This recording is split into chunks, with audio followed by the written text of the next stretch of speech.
está en Mateo 24, Marcos 13 y Lucas 21, que es la misma cita. Y habla, la única profecía que habla de su venida, de cómo va a venir, qué va a pasar, paso por paso. Y eso mismo lo dice 2 de Tesalonicenses, lo dice Apocalipsis 14, lo de con los 144,000, lo dice Isaías 53, cuando habla de que va a venir el Señor Jesucristo y cómo va a padecer y no va a ser reconocido y cómo va a ser varón de dolores y sufrir por diferentes situaciones hasta la muerte. Lo dice Isaías 42, cuando Isaías 66, cuando habla de cómo Israel iba a ser constituido una nación libre e independiente. Esos conocimientos que tuvimos de la historia universal, donde fue conquistado por Babilonia. Y después, con los años, de acuerdo a la profecía, Israel fue desalojado de su país. Gracias, hermanito. Fue desalojado. Fue Israel por varios años, casi 400 años, no existió como un pueblo, como un país otra vez. Y en 1948, la Organización de las Naciones Unidas, como dice Isaías 66, en un solo día, la Organización de las Naciones Unidas lo constituye otra vez una nación libre y independiente. Y regresan todos los judíos a su país. Y ahí se cumple primero la profecía donde les había castigado por ser idólatras, y después en Isaías 66 donde les cumple que los va a regresar a su país para volverlos a constituir una nación. Cuando nosotros entramos en ese conocimiento y vamos entendiendo la palabra, vamos teniendo más fuerza. Pero ¿cómo vamos a entender la palabra si no nos deleitamos en la palabra? ¿Cómo la vamos a entender si nadie nos la lee? ¿Cómo vamos a entender si nosotros no la leemos? ¿Cómo vamos a entender si nunca hemos pedido al Señor que nos dé el discernimiento, la sabiduría y que nos unja con su bendito Espíritu para que nosotros podamos tener el discernimiento de entenderla?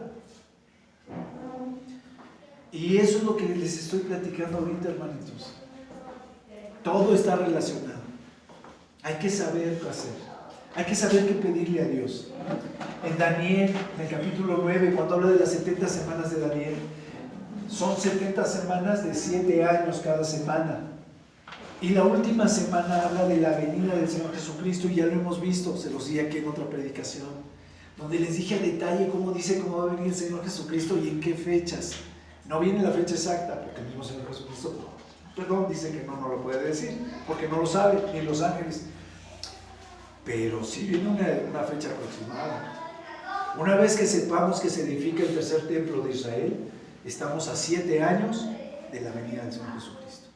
Y eso lo dice Daniel, con números, con bolitas y palitos. Se los enseñé. Entonces, en Daniel 9 viene la primera señal, que es cuando se interrumpe el continuo sacrificio a la mitad de la semana 70. Y en Daniel 12 dice cómo al final de la semana 70 viene el Señor Jesucristo. Y viene la bestia. Y es la abominación desoladora. ¿El anticristo? El anticristo.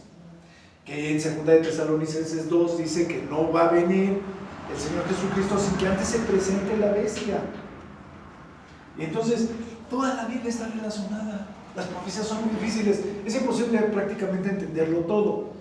Pero hay cosas que sí son bien claras. Y están perfectamente relacionadas. Paso por paso, así como lo va diciendo el Señor Jesucristo en Mateo 24. Y entonces, cuando conocemos la Biblia a fondo, pues nos movemos como pez en el agua. Romanos 8, ¿qué dice? Que debemos de vivir bajo el Espíritu Santo, porque unas son las obras del Espíritu y otras son las de la carne, ¿no? Y que el mismo Espíritu da testimonio a nuestro espíritu de que somos hijos de Dios, ¿no? Entonces, el mismo Espíritu nos ministra, el mismo Espíritu nos activa, el mismo Espíritu nos da lo que hablar, el mismo Espíritu nos enseña, nos va abriendo el panorama. Pero eso lo dice Romanos 8.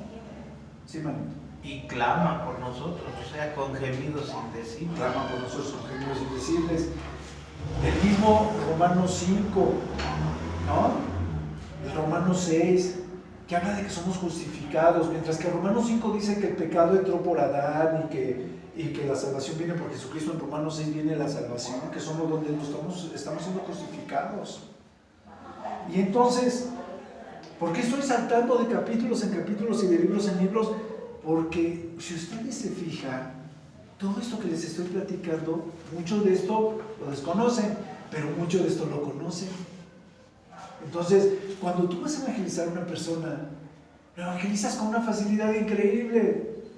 Una vez que ya tomaste, una vez que ya te diste un baño de esto, una vez que ya lo leíste, que ya entendiste o que vas entendiendo, es muy fácil hablarle a una persona.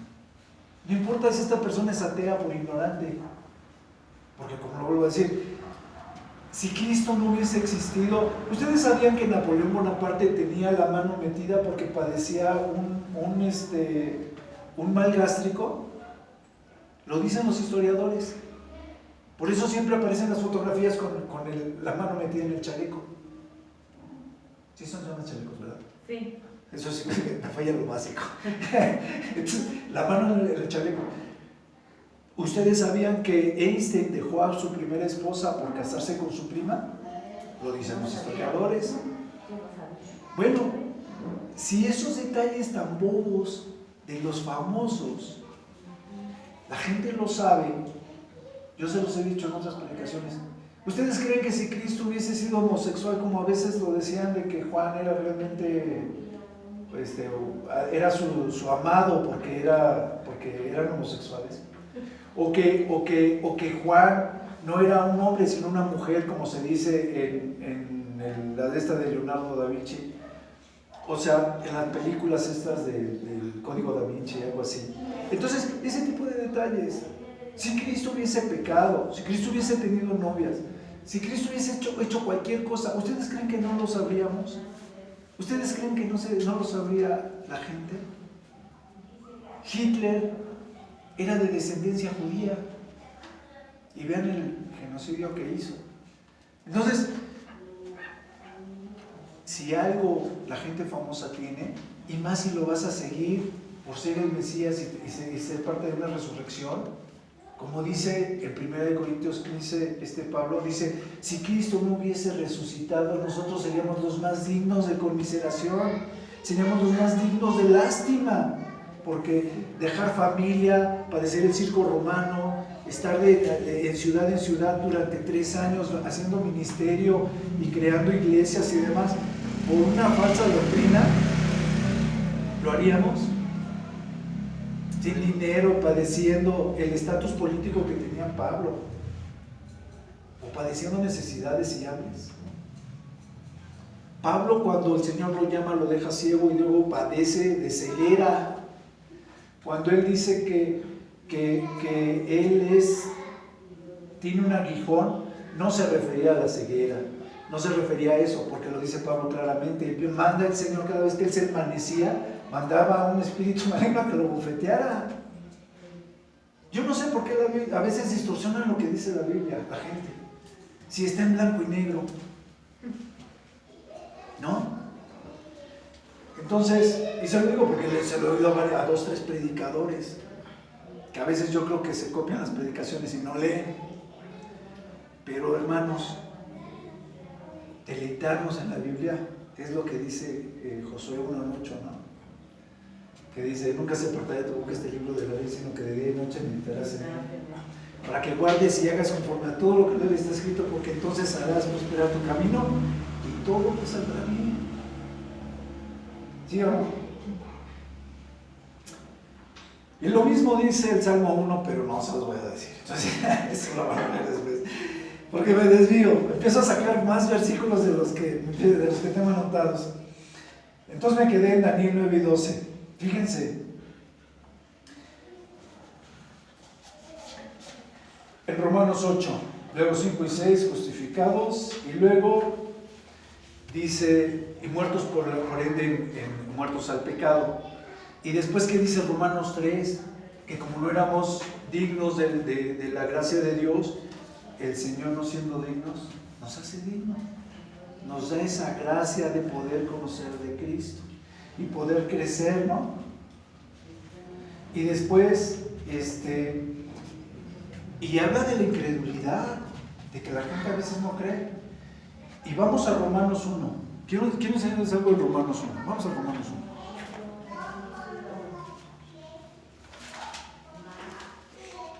Y les sugiero que se muevan rápido, porque ya saben cómo soy. Ya deberían de lista subir en Romanos 1. Fíjense, Romanos 1. Dice...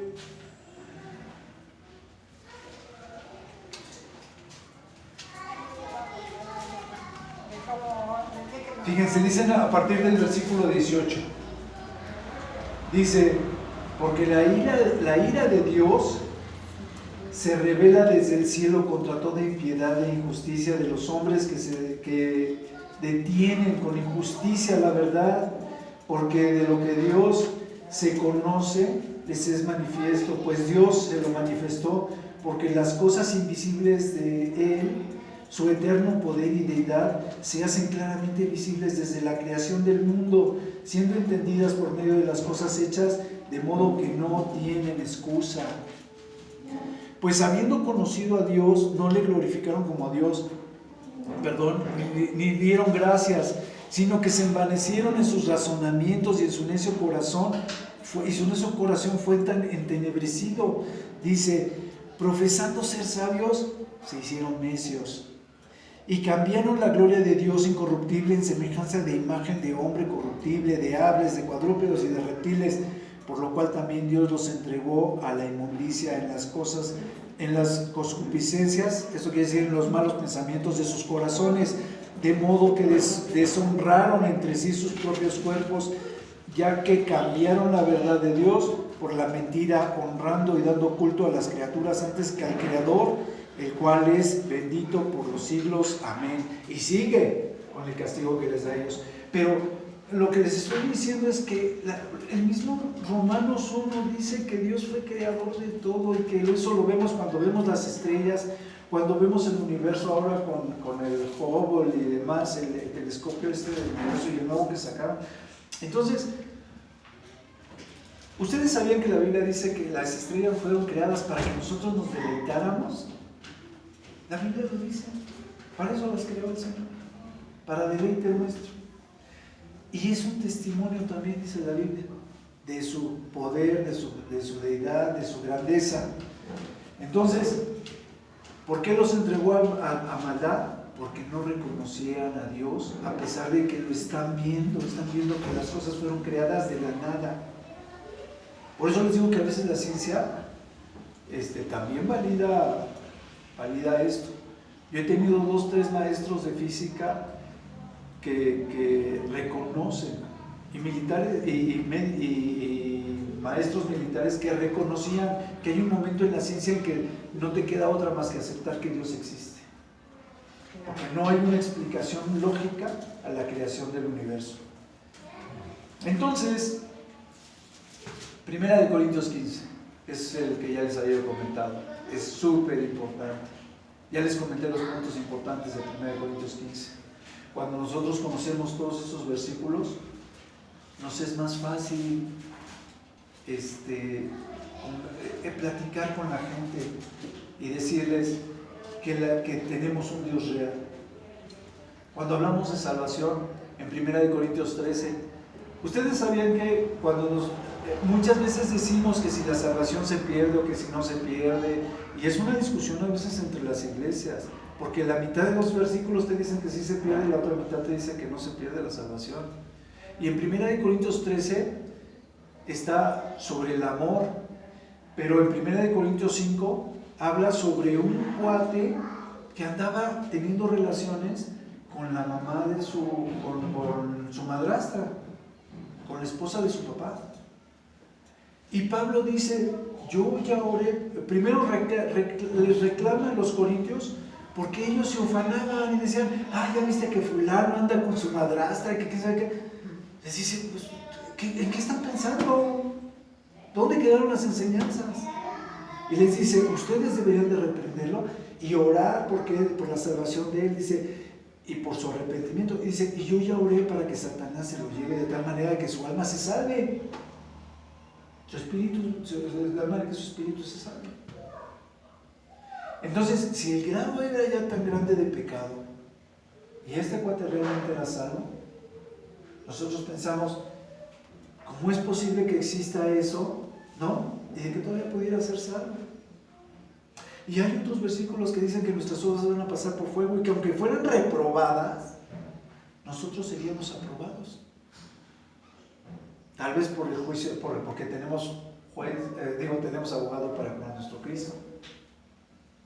Pero es padre, ¿no? Es interesante. ¿En qué consiste? Porque cuando llegan y le dicen al Señor Jesucristo, Señor, en tu nombre echamos fuera demonios, hicimos sanidades y demás, ¿qué les dice? Ya se los he platicado. Les dice, apartados de mí, hacedores de maldad, no los conozco. ¿Cuál es la clave? Es hacedor de maldad. ¿Cuál es la clave de la predicación? El temor de Jehová. ¿Sí me estoy explicando, verdad? ¿Tienes fe? Tienes temor. ¿Tienes temor? Haces lo correcto. ¿Haces lo correcto? No puedes hacer lo malo. No puedes ser un hacedor de maldad. Esa es la diferencia. Es lógica, matemática pura. Y vamos ahorita a entrar a matemáticas. Ya voy a terminar esta parte. Mateo 28, del 18 al 20, ¿qué nos dice? Por favor. Del 18 al 20 dice, por tanto, id Y hacer discípulos a todas las naciones, bautizándolos en el nombre del Padre, del Hijo y del Espíritu Santo, enseñándoles que guarden todas las cosas que se os he enseñado, os he mandado, en el nombre hasta el fin del, dice algo hasta el fin del mundo. Y esto, no me acuerdo cómo se llama, pero si me estoy explicando, esa es la gran comisión. Esto es parte de lo que estamos estudiando en varones. Y esto es parte de lo que estamos llamados a hacer. Les decía yo de la samaritana. Los samaritanos y los judíos no se querían. Los samaritanos eran enemigos. ¿Por qué nos decían que tenían que adorar en el monte donde estaba el pozo de Job, creo? Y los judíos decían que se tenía que adorar en el templo donde el Señor les había mandado. Cuando el Señor Jesucristo le pide el agua a la samaritana, le dice, yo te voy a dar el agua de vida. Le dice, ¿cómo? Me parece que eres profeta. Porque después le dice que cómo, ¿no? Que le va a dar agua de vida. Dice, bueno, pues trae a tu esposo y entonces yo les voy a dar esta agua de vida. Y ella le dice, yo no tengo marido. Y él le dice, perfecto, sí, tienes razón, porque has tenido 5 maridos y ahorita con el que vives no es tampoco tu marido, ¿no? Y le dice, me parece que eres profeta. Dice, sabemos que cuando venga el Mesías, Él nos va a decir dónde realmente debemos de adorar.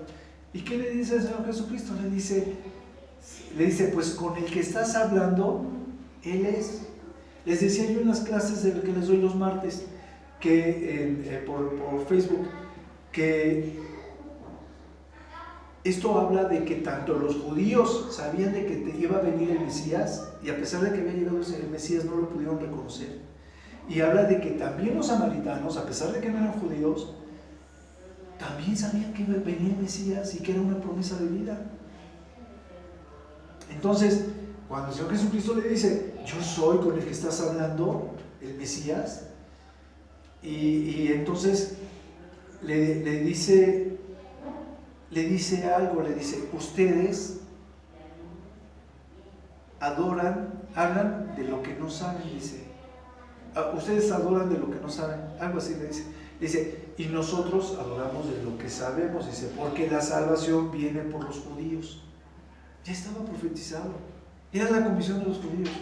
Y también cuando conocemos esto sabemos que los judíos no cumplían todo, tan así que no pudieron aceptar que Jesucristo era el Mesías. Sabían que iba a venir como el Mesías humilde y sabían que venía como el Mesías reinante y tenían las profecías entremezcladas.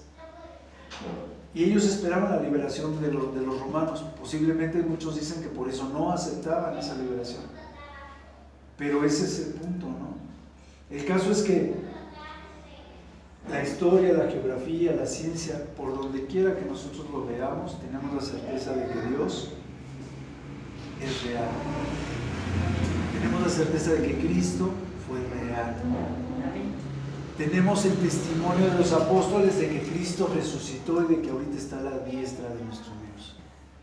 Y cuando yo les he dicho en la predicación, y lo dice creo que el mismo Corintios 15, a veces eran más de 500 los que estaban en la presencia del Señor Jesucristo. Estuvo 40 días enseñándoles después de haber resucitado. Y todavía antes de morir les había avisado varias veces que estaba destinado a ser crucificado y resucitar.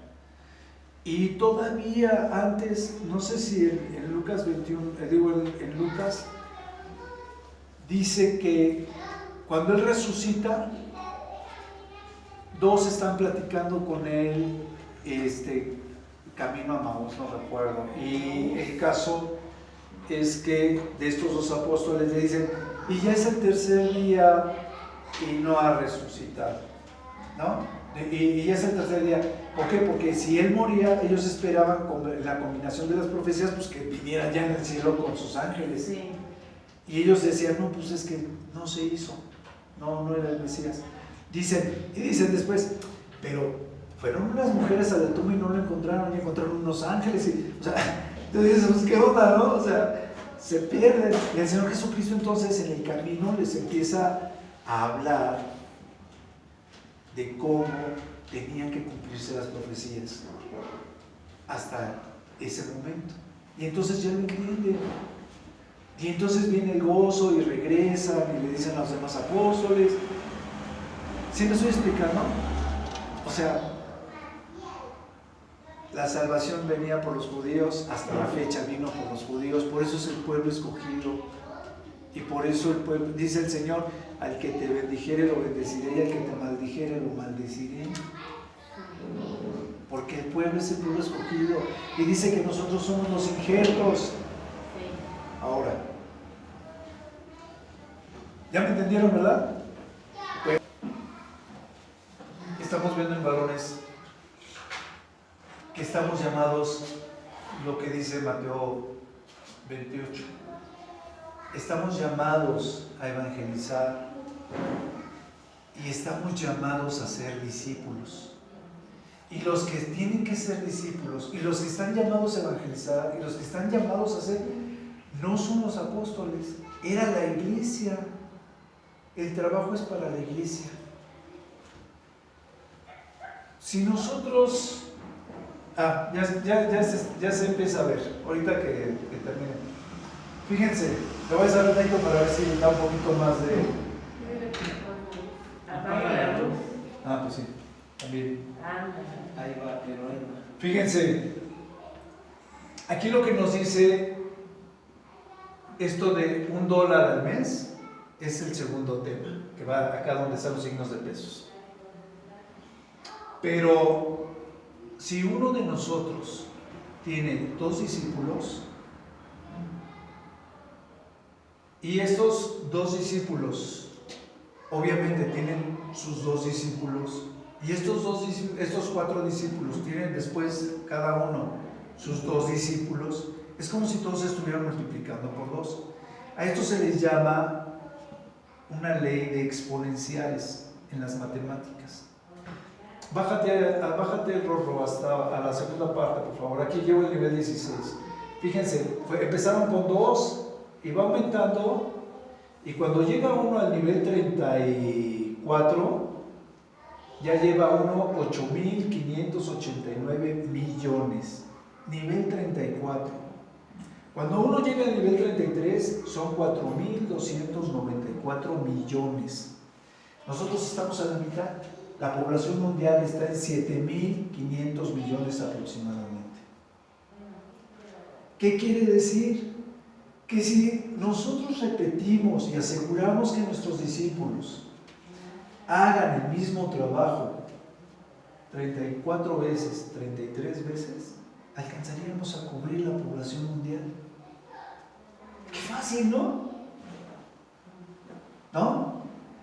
El Señor Jesucristo empezó con 12, por eso la iglesia se expandió, pero estábamos hablando de 33 Bájate, súbete otra vez a la parte de arriba, por favor, Rorro. Y lo mismo pasa en dinero. Si nosotros para las misiones diéramos $1 al mes, $1, que son 20 pesos, 25 pesos cuando más, 25 pesos que yo dé al mes, va a ser esto. Pero si alguien da, mira, si alguien da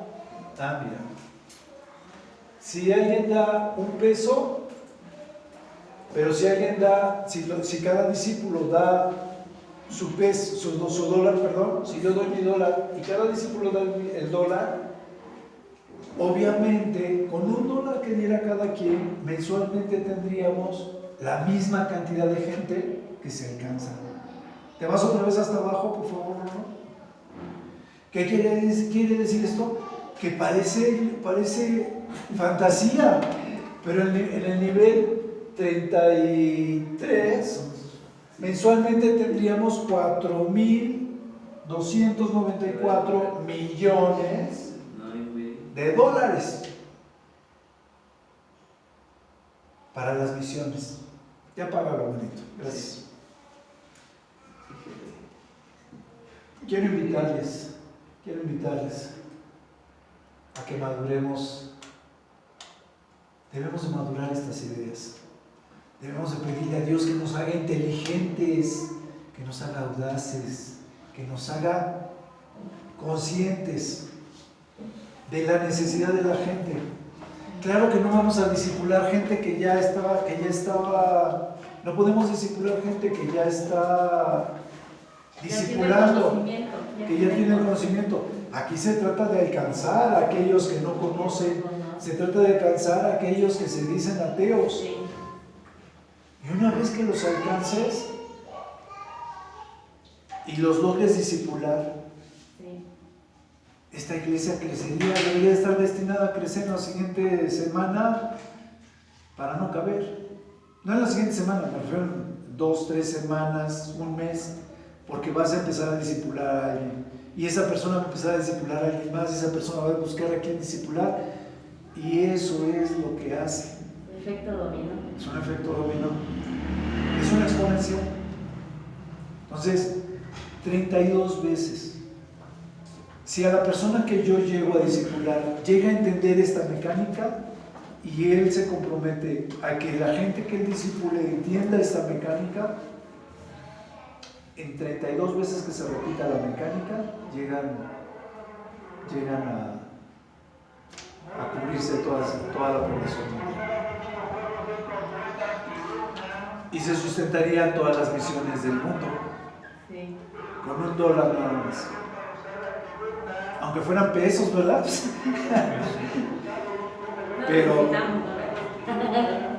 Pero es una invitación. Esta predicación es una invitación. Está derivada del temor de Jehová, que es parte de lo que estamos haciendo. Pero tomé parte de esto para enseñarles que de verdad nos hace falta madurar.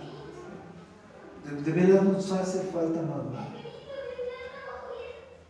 Yo ahorita, para poder invertir, me llegan las señales a las 3 de la mañana. A veces me acabo de acostar a la 1 y a las 3 de la mañana me tengo que estar despertando. Está entre 3 y 7 de la mañana, pero me puede llegar a las 3, a las 4, 5, 6, 7 de la mañana la señal. Y a ese momento me tengo que parar, prender la computadora, meterme en la bolsa de valores y empezar a invertir. No podríamos tener la misma mecánica para el trabajo del Señor. No les estoy hablando de que se vayan a las 3 de la mañana si se acostaron a la 1. Les estoy hablando de ser lógicos, de tener números en nuestra cabeza, de tener un razonamiento contundente y lógico como el que tenían los apóstoles. ¿Por qué los apóstoles eran tan entregados? Porque habían vivido con el Mesías. ¿Sí me expliqué, verdad? Ellos lo habían vivido de primera mano y por eso pudieron sacrificar sus vidas.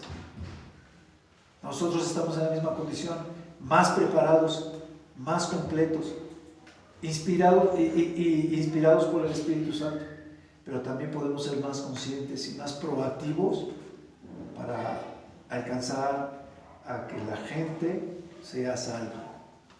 a que la gente sea alcanzada. Bueno, pues eso es todo, hermano. Entonces ya no oré para que el Señor bendiga esta prédica. Pero bueno, ya la había yo pedido al Señor que Él fuera el que me diera la palabra. Sí, Espero que haya cumplido su propósito. Espero que lo hayamos alcanzado. No es lo mismo evangelizar que discipular. Nada más quiero decirles. Nosotros podemos hablarle de Cristo a cualquier persona, pero no la puedes hacerle entender este razonamiento tan profundo y que ella tome acción si no la discipulas. ¿Y cómo la vas a discipular? Dándole el conocimiento de todos esos capítulos, de todo lo que dice la Biblia, lo que es importante, las columnas vertebrales de la fe. Si tú no se las das, pues obviamente no van a poder comprenderlo a fondo. Por eso les decía, muchos de ustedes ya lo comprendieron, nada más hay que aplicarlo.